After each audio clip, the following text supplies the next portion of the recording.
first, what is STUSA? STUSA is man.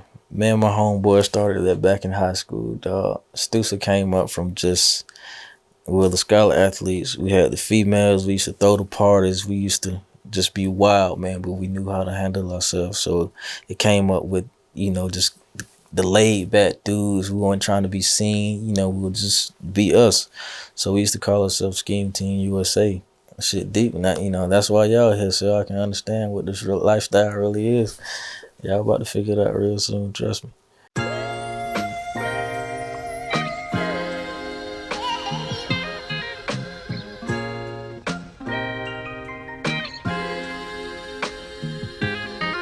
Alright.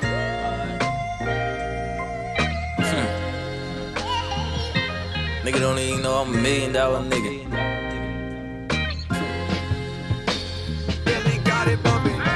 Man, I'm AD, owner of STUSA Kicks, the freshest sneaker store, the biggest sneaker store, the most exclusive sneaker store in Middle Georgia. We're located in Macon, 5080 Riverside Drive.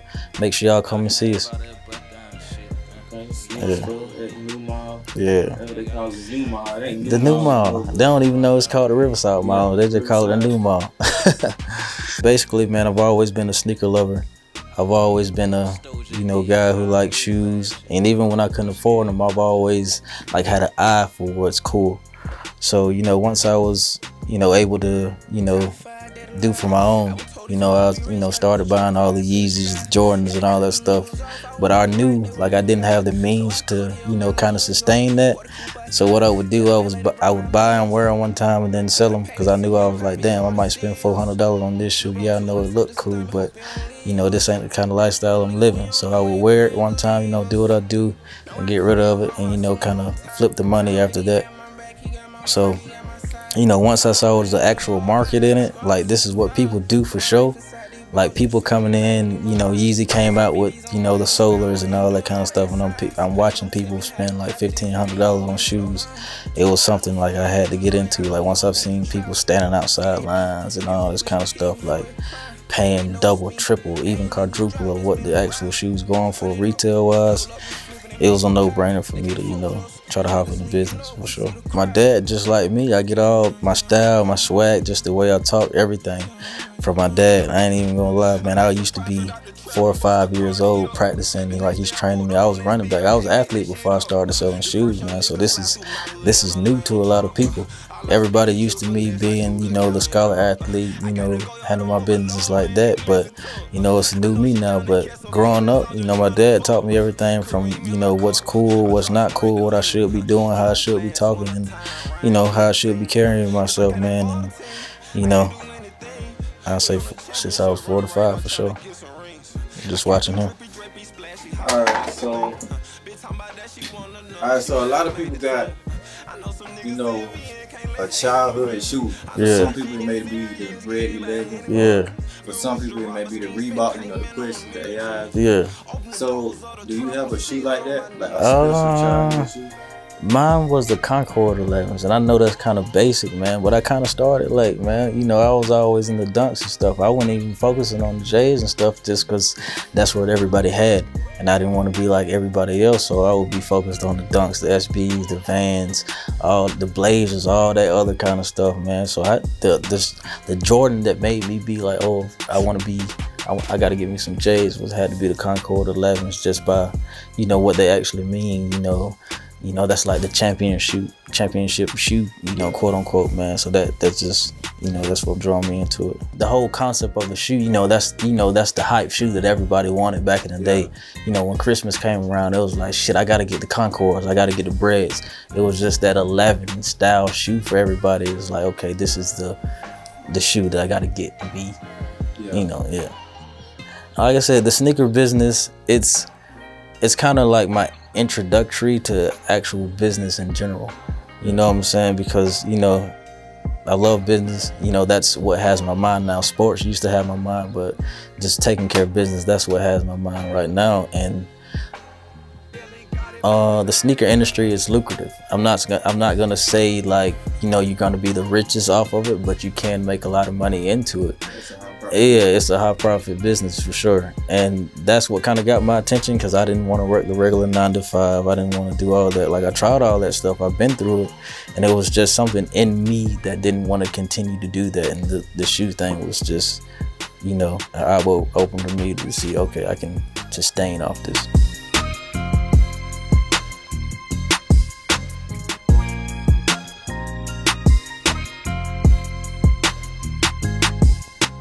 I go by Drip Goo forever.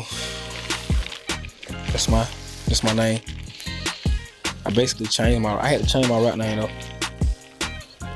I felt like Drip Goo was too basic, like, so I put the forever at the end of it.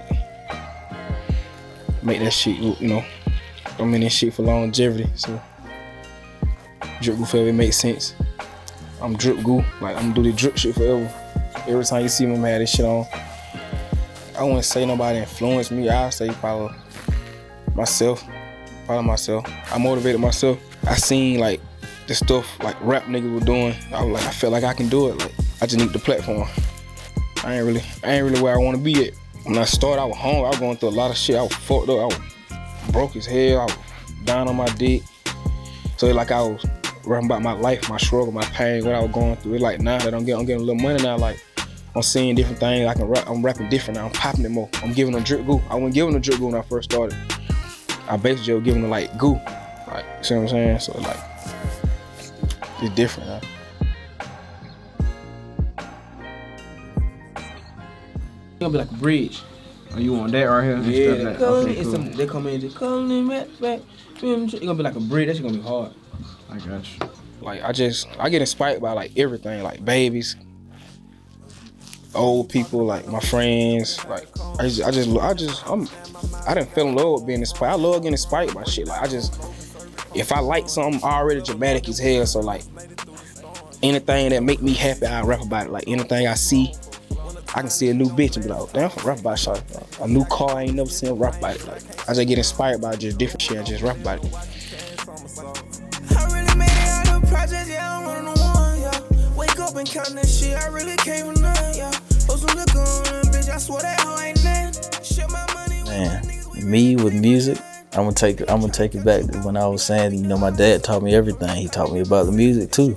I was 4 or 5 years old, and you know, my dad probably would have been listening to Jay-Z. That's when Jay-Z was, you know, him, Jeezy, 50 Cent. That's when that was popping. Pops won't put me on all that. Pops will put me on Genuine, Jodeci, Silk, Boys and Men, all that kind of stuff. I'm listening to that shit before I'm goddamn warming up to play a football game that I just scored 8 touchdowns in, you feel me? So it was a different type of approach to that. Like, I became a fan of R&B music, the 70s, the 80s, the 90s, all that type of shit, just being around Pops. Like, really, the rap music didn't come along. Like, I was listening to 50, of course, like Linkin Park, a lot of rock shit. You know, Jay-Z, that's when he was, you know, doing the, you know, collaborations with Linkin Park and all that shit. That's what I was listening to, for real. Pops put me on that too. And, you know, I just became a fan of it. Like, that was how I got my day started, listening to some type of music, something. Like, everybody kind of expected me to be listening to, you know, all the trap stuff and all that shit, but I ain't know, you know, I was on the pop and all that kind of other shit. It's the same thing, but, you know, to each his own. So how Goo and I linked, man, I opened my store already. I had already been seeing him like on Instagram and all this kind of stuff. Okay, he can dress a little bit, you know, players respect players type thing. So I was like, okay, my boy can dress and stuff. You know, and I pay attention because those are my potential customers that I do. I might get a shoe that drop and I might send it to you because I know you might be a potential customer or client or whatever. So I was like, okay, boy, I can dress. I might have to hit him up, you know, let him know I sell shoes and all that kind of stuff. But he was already coming in the store. I just put 2 and 2 together, like, okay, there's him. So I would pay attention. Like, that's what I do. Somebody that I catch an eye on, or that I know that, all right, this is a different type of dude. You know, he got a little business about himself and all that kind of stuff. I kind of always like watch them and analyze, not on the weird shit, but just because I'm a people's person. I like investing in people, you know what I'm saying? So people might not know how much of an influence they might have if they had the right person behind them, you know what I'm saying? So that was my thing with him. So I was watching, You know, I'm seeing him keeping up with his Instagram. He posting pictures every day. He posting trailers. He posting videos that he doing, you know, with his music and stuff. So I'm like, okay, he handling himself how he's supposed to handle stuff. He coming in, spending money buying shoes, and I'll be like, you know, what's up? I like your music kind of stuff. You know, I was a fan first, and that's how I, you know, conduct any type of business that I want to do with people. Like, I want to be a fan of whatever it is you do, whether it's making music, you're drawing, you're artist, you're taking pictures. Like, I want to be a fan of your work before I try to do any business with you. So I grew into liking his music, liking him, and like how he's moving. So he coming in one time and I was like, man, I want to be your manager. And he was like, man, what the hell you talking about, man? I was like, nah, bro, I want to manage you. Like, I've been thinking about starting a record label and all this kind of stuff. Let me get behind it. So he was like, man, you know how many people like be in my ear telling me this? Like, I don't know and all this shit. But I was like, man, let me sit down, let's have a real conversation, and, you know, we can make this thing come together. So I hit him up. You know, I was like, man, let me pull up over your crib. I sat down, sit down and talk about how we gonna do this and all this kind of stuff. And, you know, we sat down, we chopped it up for about 2 hours. And, you know, basically I was just letting them know, like, it ain't even about the bread right now. It's about the relationship. It's about us getting to where you want to be, or I want to be, and the people around us. So everybody knows that, you know, this can happen, and it's easier for people to come along and understand that, you know, you're special. So he understood that, you know, we here right now. Shit, me and AD, I just always knew AD. He always been like a fresh ass nigga. Every time I seen he had that shit on, I had that shit on. We was just like some cool ass niggas, you know what I'm saying? Every time we linked up. And one day I had came into his store, he had that J got his store. He was just like, hey man, like, I fuck with you. I like, the love. But he, every time he see he like, I fuck with you, man. I really fuck with your music, you know what I'm saying? I'm like, that was so. So one time he hit me up, he was like, man, I want to be your manager. Like, I want to fuck with you. I said, for real? I said, man, you don't want to fuck with me, bro. That nigga said, nigga, I pull up on you right now. I was staring my mama then. You feel? That nigga pulled up on me, came on mama's spot. I'll never forget, came on my him and go at the time. He sat down on the sofa. We talked up for like 2 hours. Ever since then, that shit, man, we been locked in. So everybody around me, family, man. You know what I'm saying? I'm protecting the brand, like everything hush. Like, I'm rocking with Kink, J Lee, you know what I'm saying, AD, like the team. I'm keeping everything in house. You know, family. If it ain't family, if it ain't authentic, I ain't really rocking with it. I'm from the west side of Unionville, so J Lee from the west side. We kind of grew up with each other, like, you know, playing basketball and whatnot. You know, like Kinky B, you know, that's his cousin, so I'm from his hood. Kink from the west side too. He from Duncan, he from the west side, so like J Lee, he was fucking with my music, you know what I'm saying? So he told his cousin, like, Kink, man, you need to fuck with him. He from the hood, you know what I'm saying? Y'all from the same place, you know, so that kind of happened, you know what I'm saying? So me and Kink, we linked up, we chopped it up. He said he was gonna sign me in 2019. So shit, you know, 2021, we still here. So that's what I'm doing. We in the process of grinding right now. So we ain't really rushing now. We working at our pace. We just connecting the dots. This shit a business, so we trying to handle the business first before we drop any music. The music is easy to make. We can make music anytime. We gotta handle the business first. We're a team. This shit hush. So that's who I'm rocking with. Before I making, like, I'm putting on for the city. This shit for the city. This for the home team. Making ain't never really got no recognition before I like the rap scene, and, you know, so everybody grinding right now. Everybody trying to put making on, you feel me? So, but I'm from the west side though.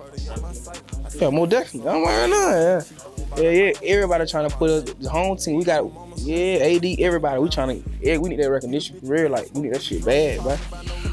We ain't got that recognition. They look over us. And we got some big niggas in the city. I'm one of them.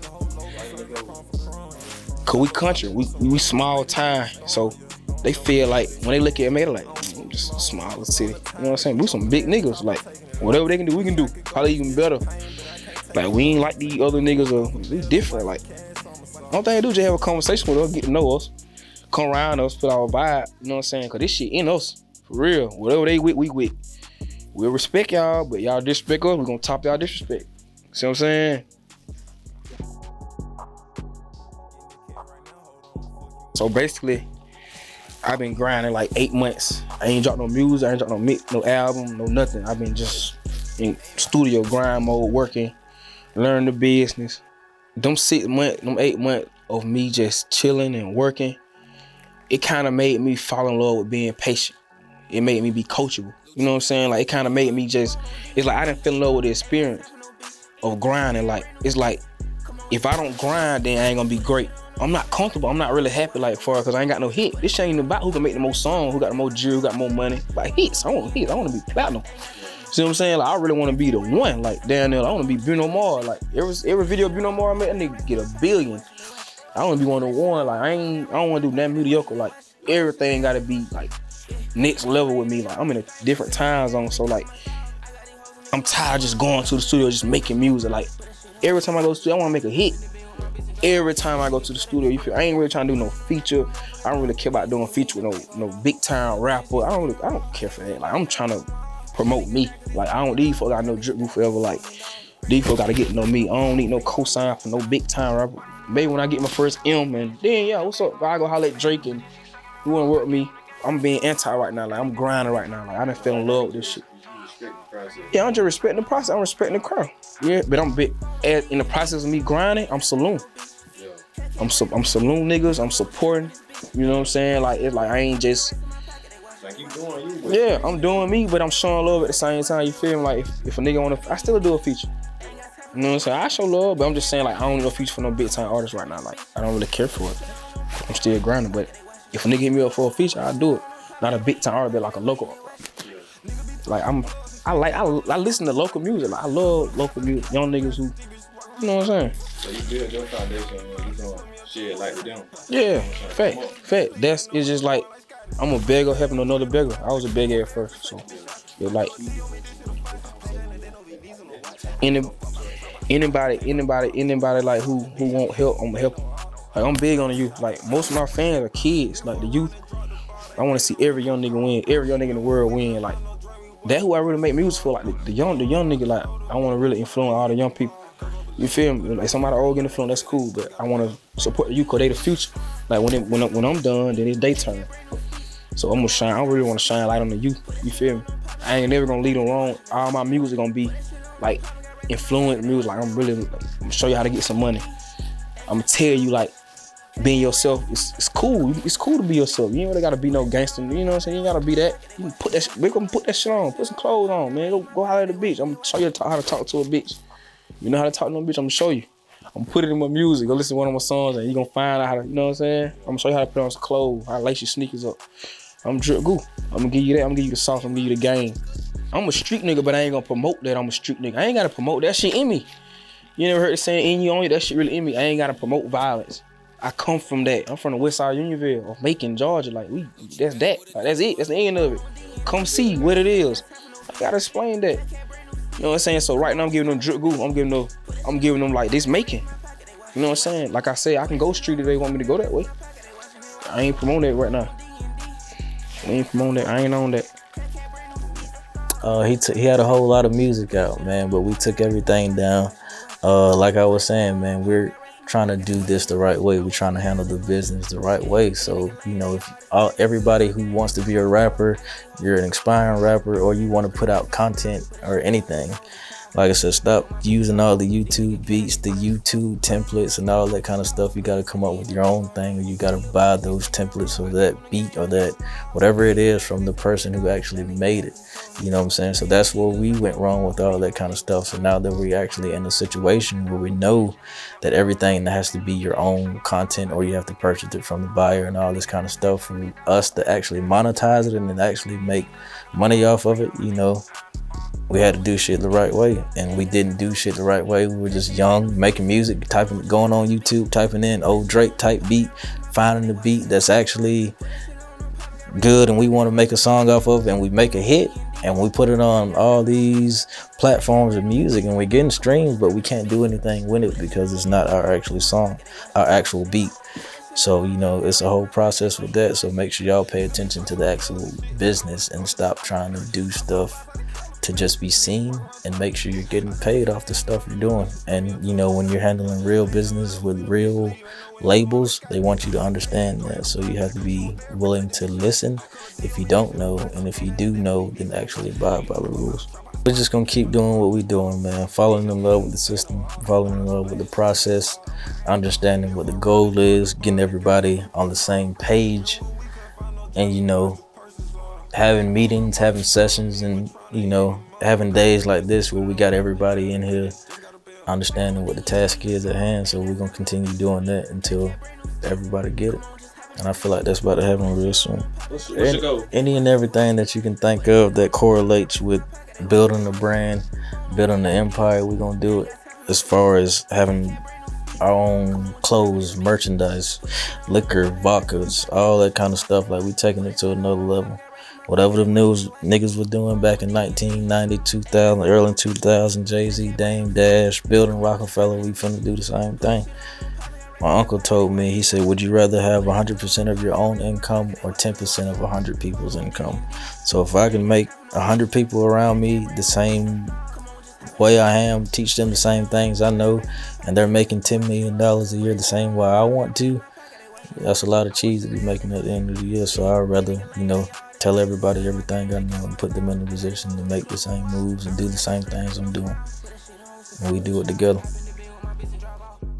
It's like the more I get close to God, the more I understand more. Like I told them folks to get off, I started counting my blessing, not my money. Started counting your blessing. You know what I'm saying? I feeling low, count my blessing, not my money. So yeah, it's more than life. It's more than life than money. Like blessings cost more than money. Everybody got flaws. I ain't perfect. You see what I'm saying? Like, of course, yeah. It's just like it comes. That's why you live when you learn. Like I probably say 2019. I don't think I went to church none. I don't think I prayed none. You see what I'm saying? But like 2021, I get God my 10%. If you ain't right with God, ain't nothing gonna work in your life. Nothing. I don't care how cool or how much money or how much motion you got. If you ain't got no relationship with God, man, you're not gonna last long. And that's what it's about. It's about who gonna last long. It ain't about who got the most money, who gonna last long, who gonna be here when he get here. I had to realize that point when I met my son. I met my son when he was 2 years old.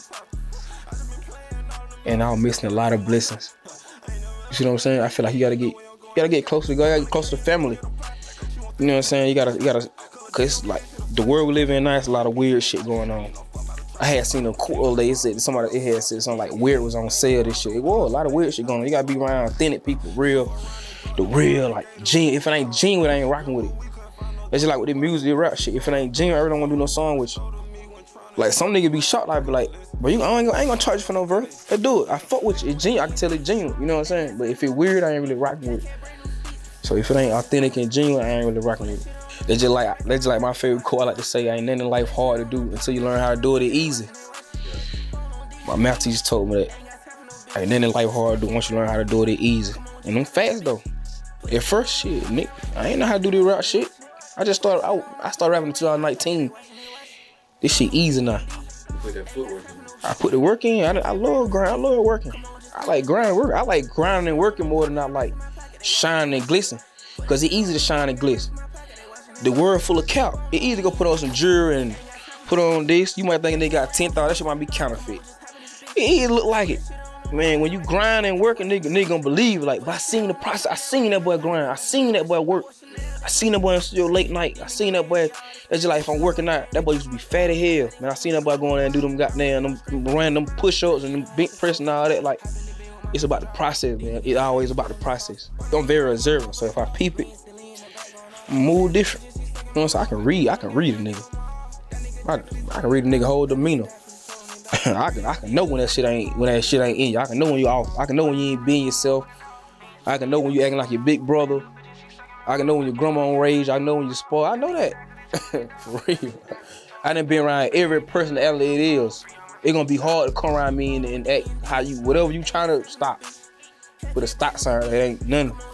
Being at the studio like we are right now, creating what we're creating, bringing y'all in, having the camera, having our friends around, letting them see what we're doing, letting them, get a feel of where we want to be and how big this can be. Because like I said, it's a real feeling. When you get around and you see us in the studio, you see y'all around, we see how serious we take it. Even if you think a nigga playing, like once you get in this atmosphere, you gonna know like, oh damn, these niggas serious. I understand it. So that's all I'm trying to do. Drip Group Forever is like it's another me. Like I'm in a different time zone. Like I was basically letting my fans know that I'm in this shit for longevity. Like I'm gonna give y'all what y'all want forever. I'm gonna give y'all this drip shit forever. Like whatever y'all want, I'm gonna give it to y'all forever. I ain't gonna never start giving y'all this shit. Even when I'm dead and gone, like y'all gonna see this shit, y'all gonna get this shit, you see what I'm saying? Like, so I'm Drip Goo forever. Man, if you got a dream, chase it. But understand that shit come with a lot of sacrifice.